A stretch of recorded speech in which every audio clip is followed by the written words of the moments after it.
হে আমার রব, এখানে সাপ কেন? আমাকে দুনিয়ায় ফিরিয়ে দিন, আমি এবার ন্যাক আমল করব। আপনার দোহাই। তোমার ধর্ম কি? কে তোমার নবী? কবর কেন জ্বলছে? আমাকে বের করো। আমি যে এখনো জীবিত, আমাকে ফেলে যেও না। আমার দম বন্ধ হয়ে আসছে। চারপাশে এত সাপ কেন? কেউ কেন আমার উত্তর দিচ্ছে না? কবরে চিৎকার করছে এক যুবক, কিন্তু তার চিৎকার কেউ শুনছে না। এবং পরবর্তীতে যা ঘটবে তা তার পুরো জীবন বদলে দেবে।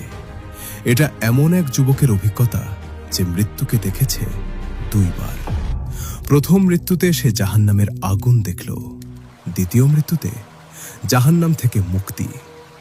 আজ আপনি জানবেন ঠিক কোন 5টি আমল তাকে জাহান্নাম থেকে বাঁচালো, এবং কবরে কেন উত্তর জানা সত্ত্বেও 99% মানুষ তার উত্তর দিতে পারে না।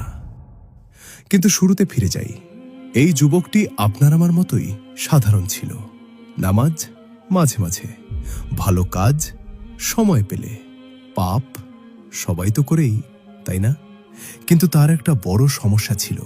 সে মা বাবার সাথে অত্যন্ত খারাপ ব্যবহার করত। চিৎকার, গালি, অবহেলা সব কিছু। এবং এই পাপের শাস্তি শুরু হয় কবর থেকেই। এবং ঠিক এই একটি পাপই তাকে কবরে নিয়ে যাবে এক ভয়ঙ্কর শাস্তির দিকে। কিন্তু সেটা পরে। একদিন রাতে সে ঘুমাতে গেল। স্বাভাবিক রাত, স্বাভাবিক ঘুম। কিন্তু পরের মুহূর্তেই সবকিছু বদলে গেল। সে দেখল মানুষ তাকে কবরে নামাচ্ছে। এটা কি হচ্ছে? সে ভাবল, আমি তো জীবিত। কিন্তু কেউ তার কথা শুনছে না। কবরের দরজা বন্ধ হয়ে গেল। অন্ধকার, সম্পূর্ণ নীরবতা। এবং তারপর কবর তাকে চেপে ধরতে শুরু করল।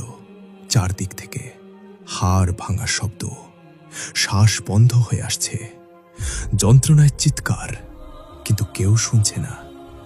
হঠাৎ সামনে আবির্ভাব হলো 2 ফেরেশতার। কিন্তু এরা সেই সুন্দর ফেরেশতা নন যাদের কথা আপনি শুনেছেন। তাদের চেহারা এতই ভয়ঙ্কর যে দেখা মাত্রই যুবকটির জিহ্বা জমে গেল। তারা জিজ্ঞেস করলেন 3টি প্রশ্ন, মাত্র 3টি। এই 3টি প্রশ্নের উত্তর জানা না থাকলে কবরে কি হয় সেটা আপনি 2 মিনিটের মধ্যেই জানবেন। কিন্তু আগে শুনুন প্রশ্নগুলো কি। 1. তোমার রব কে? 2. তোমার দিন কি? 3. তোমার নবী কে? সহজ প্রশ্ন, তাই না? কিন্তু যুবকটি একটি শব্দও বলতে পারল না।